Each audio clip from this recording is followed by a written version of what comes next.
नमस्कार.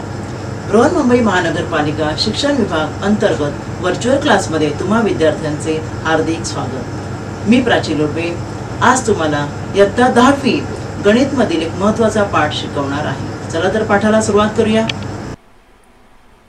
आज आपण इयत्ता 10वी गणित भाग 2 मधील एक महत्त्वाचे प्रकरण ते म्हणजे वर्तुळ याचा पुढील भाग पाहणार आहोत. मागील भागात आपण स्पर्शिका त्रिज्या प्रमेय तसे वृत्तछेदिका स्पर्श करणारी वर्तुळे वर्तुळ कंस यांची माहिती घेतली.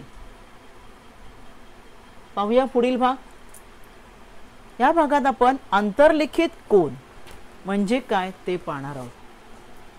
इथे एक वर्तुळ काढलं आहे आणि ह्या वर्तुळावर मी 3 बिंदू देऊन ह्या 2 मी वृत्तछेदिका काढल्या आहेत आणि ह्या ज्या 2 वृत्तछेदिकांपासून कोन तयार झाला बघा.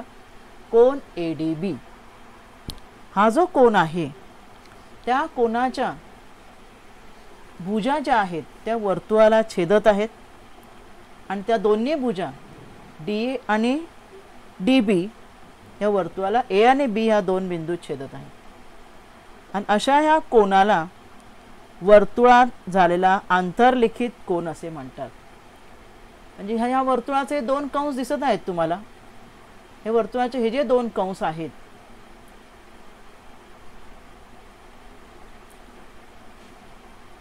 वर्तुळाचे 2 तुम्हाला कंस दिसत असतील बघा. हा मोठा कंस दिसतो तुम्हाला ADB आणि एक छोटा कंस आहे. तर हा मोठा कंस पाहायचा. ह्या मोठ्या कंसाच्या आत हा कोन आहे आणि मोठ्या कंसाच्या आत हा कोन आहे त्यामुळे त्याला आंतरलिखित कोन असे म्हणतात. पाहिते माहिती वाचूया आपण. त्याचे केंद्र O असलेले वर्तुळ आहे आणि ह्या वर्तुळामध्ये कोन ADB आहे ज्याचा D हा शिरोबिंदू वर्तुळावर आहे आणि कोनाच्या भुजा जेव्हा त्या वर्तुळाला छेदतात तेव्हा तो कोन वर्तुळात आहे म्हणून त्याला आंतरलिखित केलेला कोन असे म्हणतात. हा बघा, हा जो आहे आकृतीमध्ये निळ्या रंगाने मी दाखवलेला तो कंस आहे. ते कंसाच्या आत कोन ADB हा आंतरलिखित कोन आहे. आता आंतरखंडित कंस म्हणजे काय? आंतरलिखित कोन तुम्हाला कळला. आंतरलिखित कोन हा कंसाच्या आत. हा बघा, ह्या कंसाच्या आत हा कोन आहे. मग कोनाच्या आत कंस आहे ना छोटा. कोनाच्या आत हा छोटा कंस आहे. मग हा जो कोनाच्या आत जो छोटा कंस आहे त्याला म्हणायचं आंतरखंडित कंस. दोन्ही शब्दातला फरक तुम्हाला कळला असेल. इन्स्क्राइब अँगल कंसाच्या आत आणि इंटरसेप्टेड आर्क म्हणजे त्या कोनाच्या आतमध्ये असलेला हा कंस आहे बघा. हा पहा, हा आहे आंतरखंडित कंस. त्रिकोण ABC कोन ABCच्या अंतर्भागात येणारा वर्तुळ कंसाला कोन ABC ने अंतरखंडित केलेला कंस म्हणतात. म्हणजे कोन ABCच्या अंतर्भागात येणारा हा जो कंस आहे छोटा त्याला आंतरखंडित केलेला कंस असे म्हणतात. आणि त्या आंतरखंडित कंसाचे जे अंत्यबिंदू जे आहेत ते वर्तुळ व कोन यांचे छेदनबिंदू आहेत बघा. आंतरखंडित कंसाचे ते अंत्यबिंदू काय आहेत बघा. A आणि C आहेत ना. ते वर्तुळ आणि कोन ह्या दोघांचा छेदनबिंदू आहेत. A आणि C हे कोनाचेही 2 बिंदू आहेत जे वर्तुळाला छेदलेले आहेत. या ठिकाणी हा आंतरखंडित कंस आहे. आंतरखंडित कंसाचे 2 महत्त्वाचे मुद्दे लक्षात ठेवा. त्याचे अंत्यबिंदू हे वर्तुळ आणि कोन यांचे छेदनबिंदू असले पाहिजेत आणि कोनाच्या प्रत्येक बाजूवर कंसाचा एक बिंदू असणे आवश्यक आहे. म्हणजे कोनाच्या प्रत्येक बाजूवर, कोनाची बाजू ही आहे तिच्यावर कंसाचा हा बिंदू आहे आणि ह्या कंसाचा दुसरा बिंदू कोनाच्या दुसऱ्या बाजूवर आहे. तरच त्याला आंतरखंडित कंस असे म्हणता येईल. आपण समजा अशी आकृती काढली. समजा इथे मी एक आकृती तुम्हाला काढून दाखवते. ह्या आकृतीमध्ये पहा, इथे खाली आपण काढूया आकृती. इथे मी हा कोन असा काढला. इथे एक मी काढली छेदिका आणि ही मी बाहेर काढली आहे बघा. हा कोन झालेला आहे बरोबर ना. पण तो आंतरखंडित कंस कोन हा जो कंस आहे याच्या आतला त्याला आंतरखंडित कंस म्हणता येणार नाही. कारण एकच बिंदू कोनाच्या प्रत्येक बाजूवर पाहिजे. मग ह्या बाजूवरच आहे, दुसऱ्या बाजूवर बिंदू येत नाहीये. ती बाजू पूर्ण बाहेर आहे. त्यामुळे तो एक भुजा कंसाचा पूर्ण बाहेर आहे कंसाच्या आणि म्हणून तो आंतरखंडित कंस असणार नाही. आता आपण पुढे पाहणार आहोत आंतरलिखित कोनाचं प्रमेय, इन्स्क्राइब अँगल थेरम. फार महत्त्वाचं प्रमेय आहे. प्रमेय असं आहे की वर्तुळात आंतरलिखित केलेल्या कोनाचं माप, म्हणजे जो आंतरलिखित कोन आणि आंतरखंडित कंस आपण पाहिला आता, त्या आंतरलिखित केलेल्या कोनाचं माप हे त्याने आंतरखंडित केलेल्या कंसाचे मापाच्या निम्मे असते. म्हणजे काय पाहूया आपण आकृती. ह्या आकृतीमध्ये कोन कोन BAC हा आंतरलिखित कोन आहे आणि BC हा आंतरखंडित कंस आहे बघा, हा बरोबर ना. BDC म्हणूया आपण, फक्त BC नाही, BDC. तर ह्या प्रमेयानुसार कोन BAC चं माप म्हणजे मेजर कोन BAC बरोबर किती असणार आहे, BDC हा जो कंस आहे कंसाच्या निम्मे. म्हणजे कोन BAC बरोबर हाफ ऑफ मेजर कंस BDC. म्हणजे ह्या कोनाचं माप जे आहे, कोनाचं माप BAC चं माप कंसाच्या निम्मे असणार आहे. केंद्रीय कोनाचा नियम वेगळा आहे. केंद्रीय कोनात आपण काय शिकलो, केंद्रीय कोनाचे आणि कंसाचे माप समान असतं. पण आंतरलिखित कोन आणि आंतरखंडित कंस याचा नियम फार महत्त्वाचा आहे की कोनाचे माप कंसाच्या निम्मे. उदाहरण आपण पाहूया. समजा कंसाचं माप 100 अंश असेल तर आंतरलिखित कोनाचे माप 50 अंश असणार आहे. हा एक फार महत्त्वाचा नियम आहे, प्रमेय आहे आंतरलिखित कोनाचं. पुढील भाग आपण पाहणार आहोत या आंतरलिखित कोनाच्या प्रमेयाची काही उपप्रमेय आहेत जी फार महत्त्वाची आहेत. करोलरीज ऑफ इन्स्क्राइब अँगल थेरम. काय प्रमेय आहेत ती पाहूया. त्यातलं पहिलं प्रमेय आहे एकाच कंसात आंतरलिखित झालेले सर्व कोन एकरूप असतात. आता आपल्याला कळलं की आंतरलिखित कोन जो आहे त्याचं माप कंसाच्या निम्मे असतं, हे मुख्य प्रमेय. आणि एकाच कंसात समजा आता 2 आंतरलिखित कोन असतील, अशा प्रकारे हा तुमचं वर्तुळ आहे आणि त्यामध्ये मी 2 कंस काढत आहे. बघा आता 2 कोन काढत आहे पहा. कोन BAC एक आहे आणि हा दुसरा मी काढलेला आहे कोन BQC. कोन काय काढलेला आहे मी, BQC. आणि दोघांमध्ये एकच कंस आंतरखंडित झालेला आहे बघा, BDC. बरोबर. त्यामुळे साहजिकच ह्या दोन्ही कोनांचं माप समान असणार आहे. पाहूया आपण कसं. समजा या ठिकाणी मेजर कंस आपण पाहूया किती असेल ते. मेजर कंस किंवा आपण मेजर कोन पहिला घेऊया आपण BAC. मेजर कोन BAC किती असणार आहे. आता आंतरलिखित कोनाचं आपण प्रमेय पाहिलं त्याप्रमाणे हाफ ऑफ मेजर कंस BDC. बरोबर, BDCच्या निम्मे असणार आहे. दुसरं वाक्य आपण काय लिहू शकतो, मेजर कोन दुसरा पण कोन एक आहे की तो त्यामध्ये अंतर्लिखित झालेला आहे, तो म्हणजे BQC. त्याचं माप सुद्धा हाफ ऑफ मेजर M येणार. हाफ ऑफ मेजर कंस BDC असणार आहे, कारण दोघांमध्ये एकच कंस आंतरखंडित झालेला आहे. त्यामुळे हे जर आपण विधान 1 घेतलं आणि विधान 2 घेतलं तर दोघांमध्ये कंस सारखाच आहे, उजवी बाजू समान, म्हणून त्यांची डावी बाजू पण समान. म्हणून मेजर कंस BAC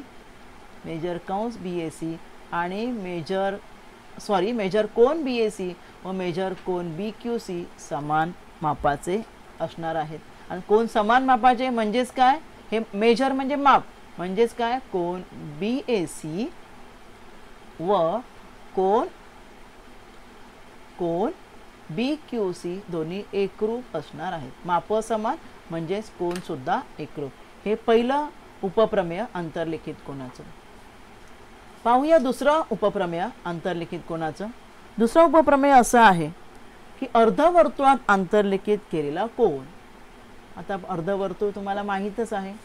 अर्धवर्तुळामध्ये जेव्हा अंतर्लिखित कोन होतो, अर्धवर्तुळ म्हणजे व्यासाची 2 टोकं त्या कोनाचे 2 बिंदू असतील.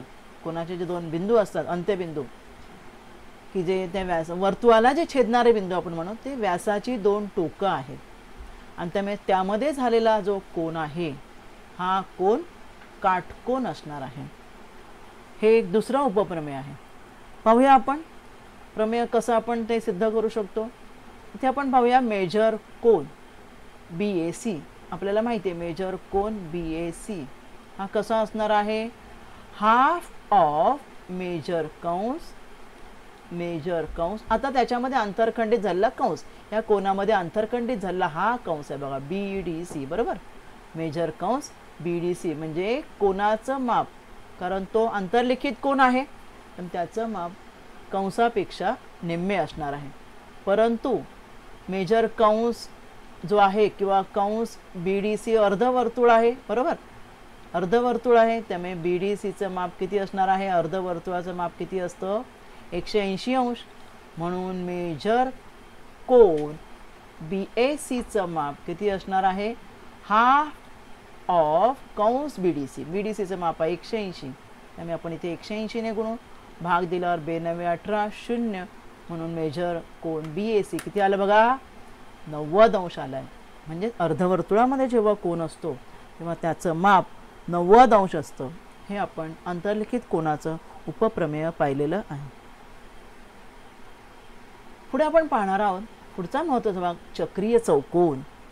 चक्रीय चौकोन सायक्लिक क्वाड्रिलॅटरल म्हणजे काय, हा क्वाड्री चौकोनच आहे, परंतु जेव्हा चौकोनाचे चारही शिरोबिंदू एकाच वर्तुळावर असतात तेव्हा त्या चौकोनाला चक्रीय चौकोन असे म्हणतात.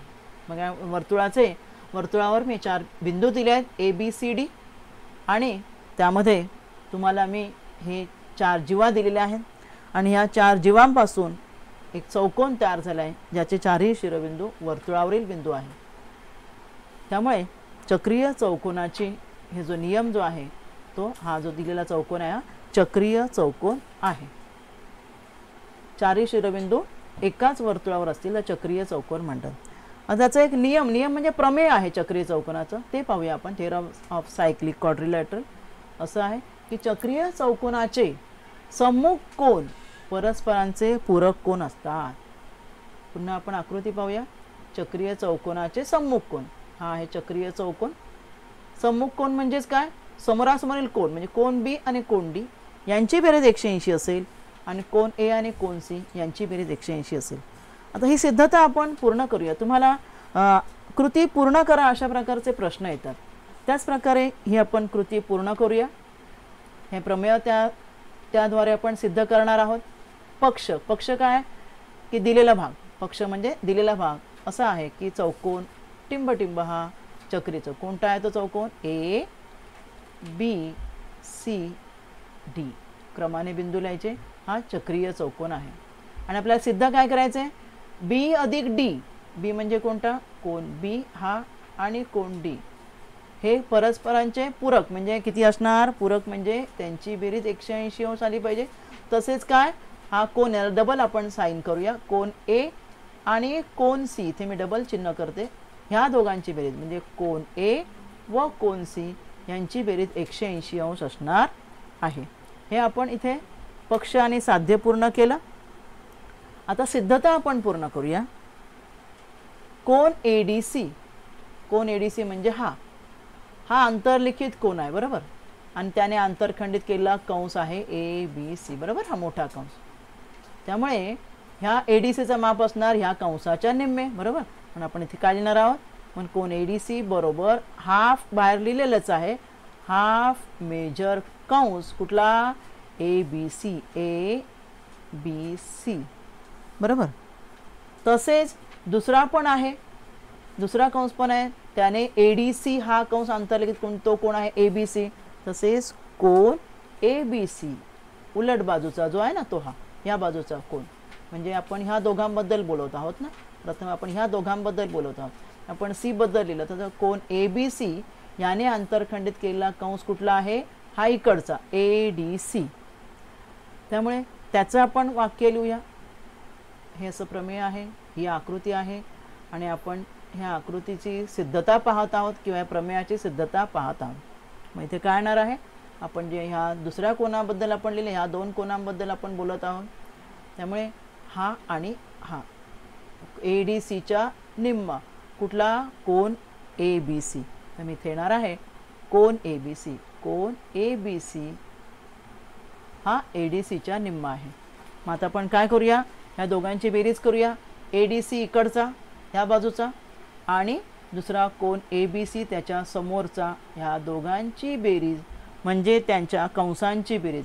हाफ ऑफ मेजर कंस, मेजर कंस एकच शब्द मी लिहिते ABC अधिक ADC. बघा ABC म्हणजे हा इकडचा कंस आणि ADC म्हणजे हा इकडचा कंस यांची बेरीज. विधान 1 आणि 2 वरून हाफ आपण कंसाच्या बाहेर काढलं तर कंसात काय येणार आहे मेजर कंस ABC अधिक ADC. आता कंस ABC हा अर्धा आणि कंस ADC हे दोन्ही मिळून पूर्ण वर्तुळ झालं ना. आणि पूर्ण वर्तुळाचं माप 360 अंश आहे. पूर्ण वर्तुळ होते. मग आपण 1/2 गुणिले 360 म्हणजे आपल्याला काय उत्तर आलेलं आहे 180 अंश आलेलं आहे. म्हणजे आपण दाखवलं की कोन ADC आणि कोन म्हणजे कोन D आणि हा B हे दोन ह्या दोघांची बेरीज 180 अंश ही आपण दाखवलं. त्याचप्रमाणे उरलेले दोन कोन A आणि C हे सुद्धा आपण यांची सुद्धा बेरीज 180 अंश आपण सिद्ध करू शकतो. हे सुद्धा एकमेकांचे पूरक कोन आहेत. अशा प्रकारे तुम्हाला कृती पूर्ण करायचे प्रश्न येतात त्यामध्ये अगदी अचूक उत्तर लिहिणं आवश्यक आहे. आता ह्या चक्रीय चौकोनाचा उपप्रमेय पाहूया. Corollary of cyclic quadrilateral theorem. चक्रीय चौकोनाचा उपप्रमेय असं आहे की चक्रीय चौकोनाचा बाह्य कोन त्याच्या संलग्न कोनाच्या सम्मुख कोनाशी एकरूप असतो. चक्रीय चौकोनाच्या कुठल्याही कोनाचा जर बाह्य कोन घेतला पाहूया आपण तर बाह्य कोन जो आहे बघा या ठिकाणी मी हा बाह्य कोन दाखवलाय. हा बाह्य कोन त्याच्या संलग्न जो सोडून तो नाही त्याच्या समोर जो आहे हा मी ते लाल केल्या बघा त्याच्याशी एकरूप असणार आहे. कसा काय पाहूया आपण. तुम्हाला रेषेजवळील कोनांचं नियम माहिती आहे. समजा ह्या कोनाचं माप आपण घेऊया 80 अंश. आपण पाहूया हे सिद्धता कशी होणार. कोन DCA कोन काय आहे बाहेरचा जो बाह्य कोन आहे DC आणि आपण DC आणि आपण एक बिंदू घेऊया E. समजा DC हा बाहेर मी इथे बिंदू लिहिला नाही आहे इथे समजा बिंदू E आहे. हा ह्या चक्रीय चौकोनाचा बाह्य कोन आहे. असे चारही टोकांजवळ बाह्य कोन होतील. आपण एकाच बद्दल विचार करू. ह्याचं माप समजा मी तुम्हाला दिलेलं आहे कोन DC ईचं माप दिलेलं आहे मेजर कोन DC बरोबर समजा 80 अंश दिलेला आहे. आता हा जो इकडचा चक्रीय चौकोनाचा आतला कोन जो आहे तो त्याच्याशी संलग्न कोन आहे त्यांना रेषीय जोडीतील कोन म्हणतात. त्या रेषीय जोडीतील कोनांची बेरीज किती असते रेषीय जोडीतील कोन. रेषीय जोडीतील कोनांची बेरीज रेषीय जोडीतील कोन रेषीय जोडीतील कोनांची बेरीज ही 180 अंश असते. आणि म्हणून त्यामुळे काय होणार आहे म्हणून मेजर कोन हा जो आतला आहे BCD म्हणू आपण त्याला मेजर कोन BCD बरोबर असणार आहे किती बाहेरचा 180 आहे ना सॉरी 80 आहे तर मी 180 मधून आपण 80 वजा करायचं आहे त्यामुळे तो कोण येणार आहे 100 अंश बरोबर. आता मला हा कोन 100 अंश मिळाला बरोबर.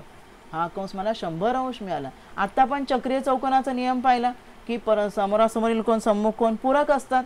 त्यामुळे जो वरचा कोन जो आहे मेजर कोन BAD तो किती असणार आहे पूरक असल्यामुळे त्याचं माप आपण काढूया. आता त्यांची बेरीज 180 त्यामुळे 180 मधून हा 100 कळल्यामुळे मी तो 100 वजा करते. किती माप आलं बघा 80 अंश आलं ह्या कोनाचा पूरक कोन चक्रीय चौकोनाचा आतला कोन. आता पहा तुम्ही हा कोन A आणि बाहेरचा कोन बाह्य कोन ह्या दोघांची माप समान आहेत की नाही. म्हणजे याचवरून सिद्ध होतं की बाह्य कोनाचे माप हे संलग्न कोनाच्या समोरील कोन जो आहे त्याच्याशी एकरूप असतं. तर आपण चक्रीय चौकोनाच्या आधारित आता आणि अंतर्लिखित कोन आपण जे पाहिलं त्यावर आधारित काही उदाहरणं पाहूया.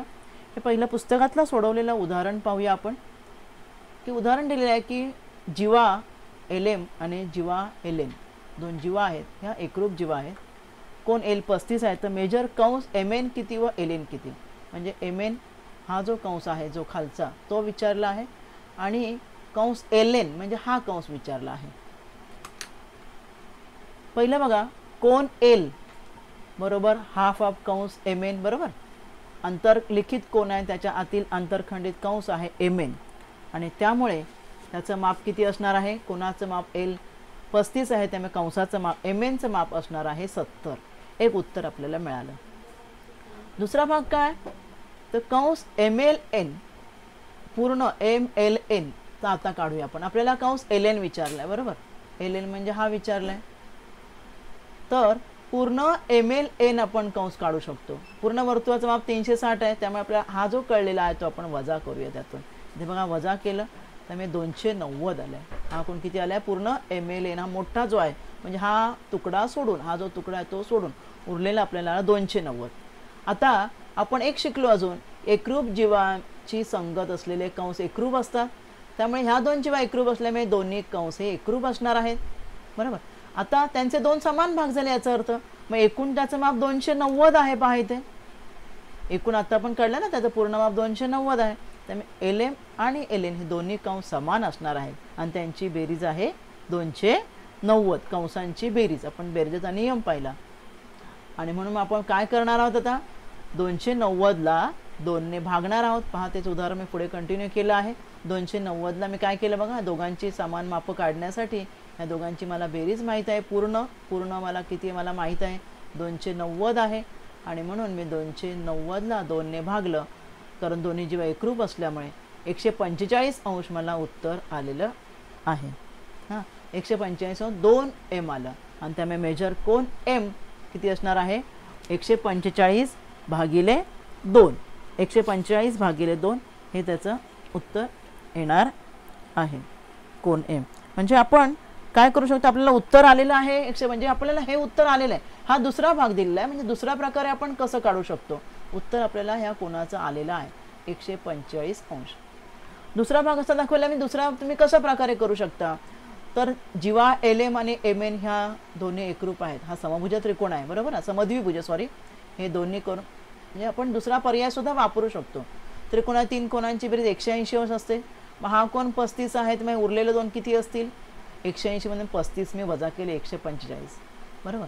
मग ह्या दोघांची बेरीज येणार 145 भागिले 2, बरोबर ना. त्यामुळे कोण M असणार आहे 145 भागिले 2 आणि कोण M च्या दुप्पट असणार आहे कंस LN, बरोबर ना. त्यामुळे कंस LN जो आहे तो किती असणार आहे? 145 भागिले 2च्या दुप्पट. त्यामुळे कंसाचं माप दुप्पट असतं ना कोणाच्या, आणि त्यामुळे उत्तर येणार आहे 125. म्हणजे या पद्धतीने सुद्धा आपल्याला तेच उत्तर आलेलं आहे. पुढे अजून आपण काही उदाहरणं सोडवणार आहोत. हे उदाहरण तुमच्या सराव संच 3.4 मधील उदाहरण आहे. पहा सराव संच 3.4 मध्ये काय उदाहरण आहे बघा. चक्रीय चौकोन दिलेला आहे MRPN आणि ह्या चक्रीय चौकोनामध्ये इथे आपण चौकोन काढूया. नावं दिली आहेत मी MRPN. दोन कोन दिलेत त्याचे, कोन R दिलेला आहे आणि कोन N सम्मुख कोन दिलेले आहे. कोण दिले आहेत बघा, बैजिक राशी रूपात दिलेले आहेत कोन R व कोन N. तर त्यांची मापं काढा म्हटले. तर आपल्याला नियम आहे सम्मुख चक्रीय चौकोनाचा काय, सम्मुख कोन कसे असतात? चक्रीय चौकोनाचे सम्मुख कोन परस्परांचे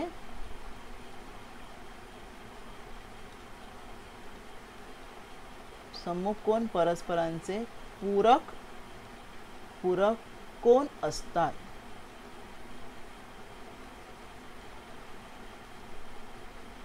पूरक कोन असतात म्हणून आपल्याला जे कोन दिलेले आहेत म्हणून त्यांची बेरीज नाही का, म्हणून कोन R पूरक कोन असल्यामुळे कोन R आणि कोन A यांची बेरीज असणार आहे किती? 180 अंश. त्यामुळे इथे आपल्याला जे दिलेलं आहे त्यांची आपण बेरीज करूया. आपल्याला कोण दिले? 5x - 13 अधिक 4x अधिक 4 बरोबर 180 अंश, बरोबर. आपण बेरीज वजाबाकी करूया या ठिकाणी. 5x आणि 4x ची बेरीज होणार आहे 9x. 9x 9 आणि 4 13 वजा 13 अधिक 4 येणार आहे वजा 9 बरोबर 180 अंश. 9x वजा 9 बरोबर 180 अंश. आपण बाजू बदल करूया या ठिकाणी. 9x बरोबर 9x बरोबर 180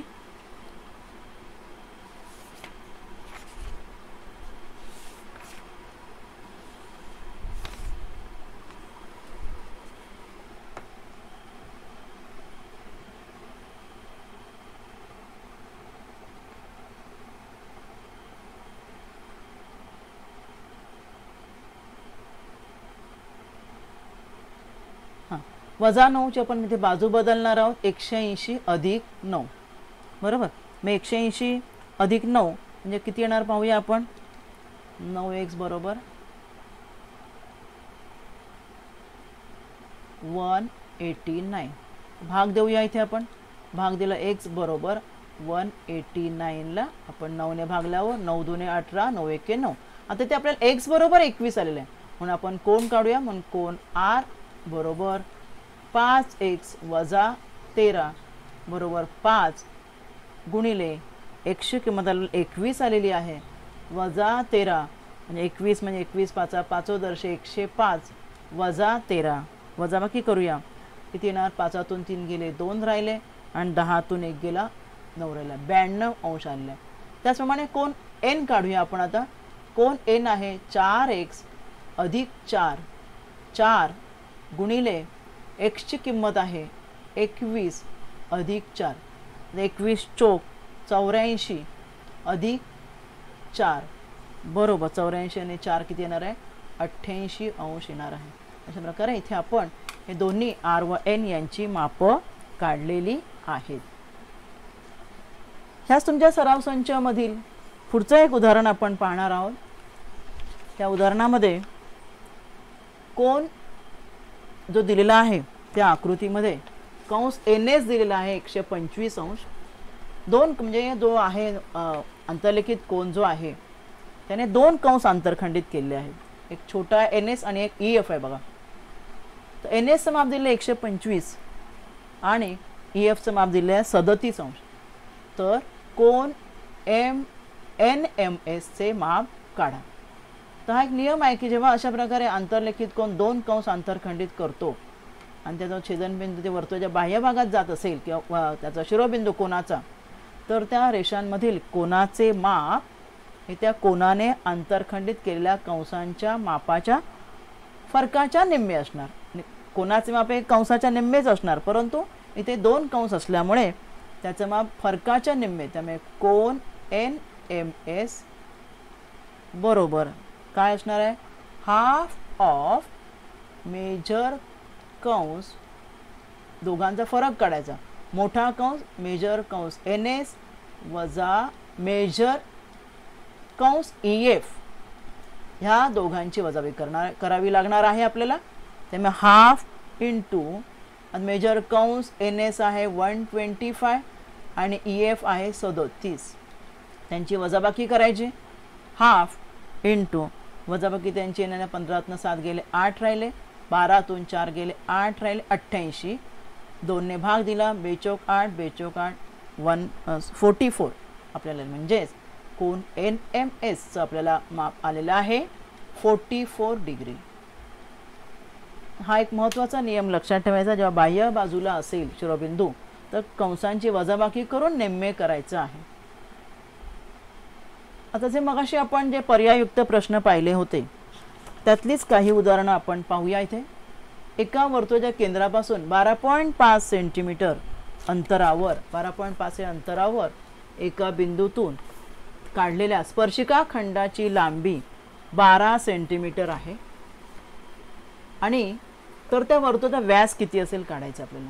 मग इथे हा स्पर्शी ही आहे तुम्हाला जो 12.5 अंतरावर दिलेला बिंदू, 12.5 अंतरावर एक बिंदू आहे म्हटलं, म्हणजे इथे हा बिंदू आहे. ठीक आहे, हा केंद्र आहे. केंद्रा पॉईंट पासून 12.5 अंतरावर हा बिंदू आहे. पुढे हा आहे स्पर्शिका खंड आणि व्यास आपल्याला विचारले आणि ही त्रिज्या आहे. तुम्हाला माहिती आहे पायथागोरस प्रमेयानुसार काय होतं, या ठिकाणी काटकोन त्रिकोण तयार होतं. आपल्याला पर्याय विचारलेले आहेत. मग काटकोन त्रिकोणामध्ये पायथागोरस प्रमेय वापरायचं आहे आणि पायथागोरस प्रमेयानुसार हा स्पर्शिका खंड आपल्याला दिलेला आहे. तर आपण ही बाजू काढूया. बाजू आपण काढणार आहोत. आपण त्रिज्या म्हणून इथे मी नाव देते r देते या ठिकाणी, किंवा आपण त्रिकोणाला नावं देऊया. आपण a हा केंद्र आपण o घेऊया, केंद्र o आणि हे स्पर्शिका खंड b समजा. आणि त्यामुळे r वर्ग किंवा AO चा वर्ग बरोबर OB चा वर्ग कर्णाचा वर्ग वजा आपल्याला एक बाजू माहित आहे तिचा वर्ग AB चा वर्ग.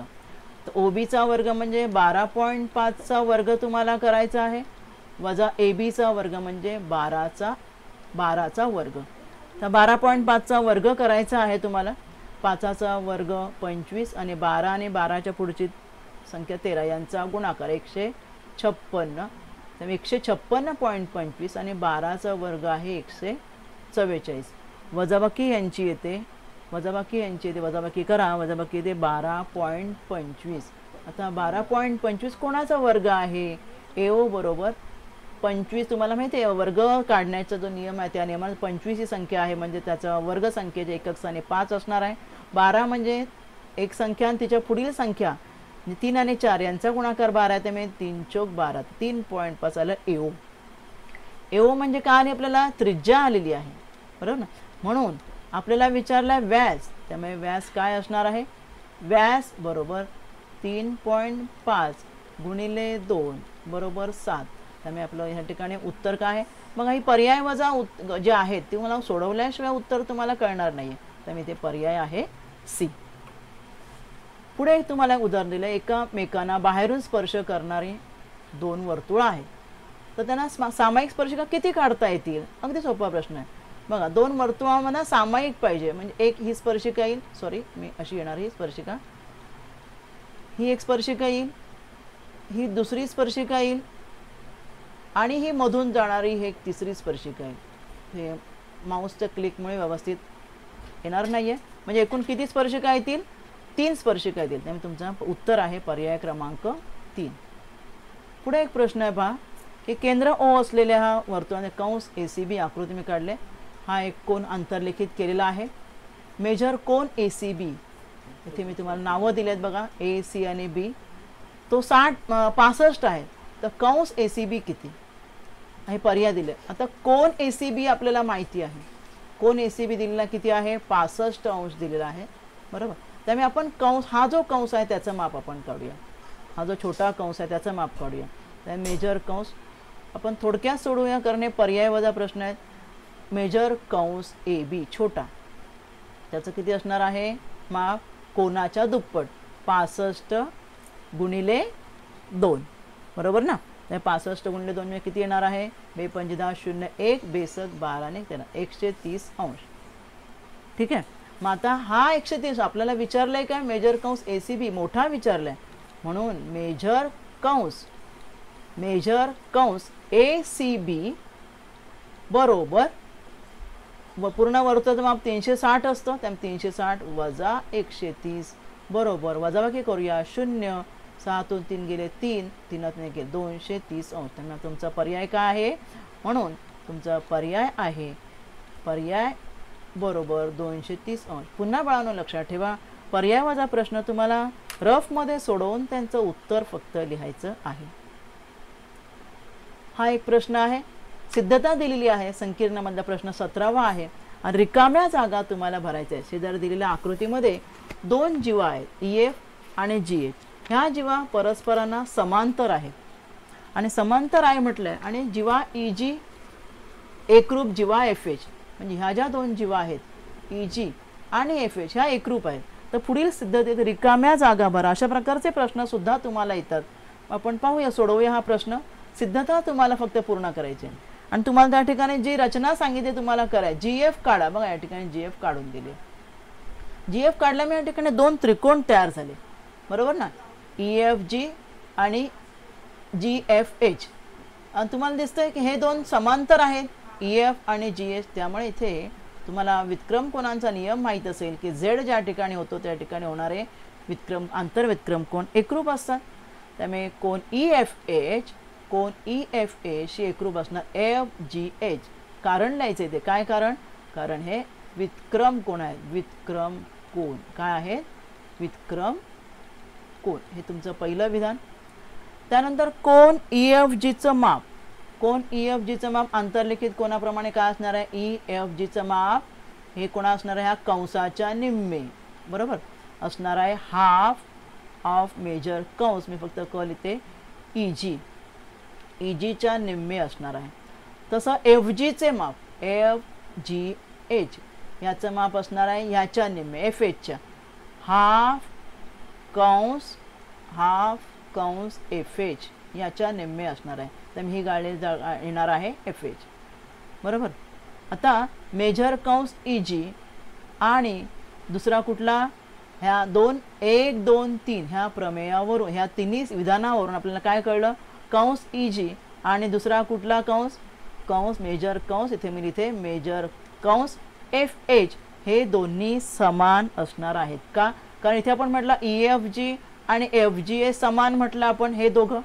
बरोबर. आता EFG चं माप आहे ह्या कंसाच्या निम्मे, FGHचं माप आहे ह्या कंसाच्या निम्मे, त्या अर्थी दोन्ही कंस सुद्धा समान झाले. आणि त्यामुळे जीवा EG एकरूप जीवा FH, ह्या दोन्ही कंस समान, त्यामुळे जीवा पण एकरूप झाल्या. का? कारण एकरूप कंस एकरूप झाले ना, त्यामुळे ह्या दोन जीवा काय आहेत, एकरूप कंसांच्या संगत जीवा. बरोबर ना, एकरूप कंसांच्या ह्या संगत जीवा आहेत आणि त्यामुळे ह्या दोन जीवा एकरूप आहेत हे आपण या ठिकाणी सिद्ध केले.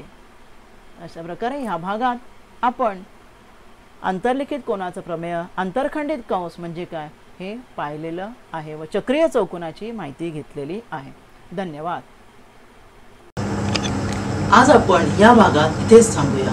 माझा व्हिडिओ आवडला असेल तर लाईक करा, शेअर करा आणि असे अनेक एज्युकेशनल व्हिडिओ पाहण्यासाठी MCGL व्हर्च्युअलच्या चॅनेलला सबस्क्राईब करा. धन्यवाद.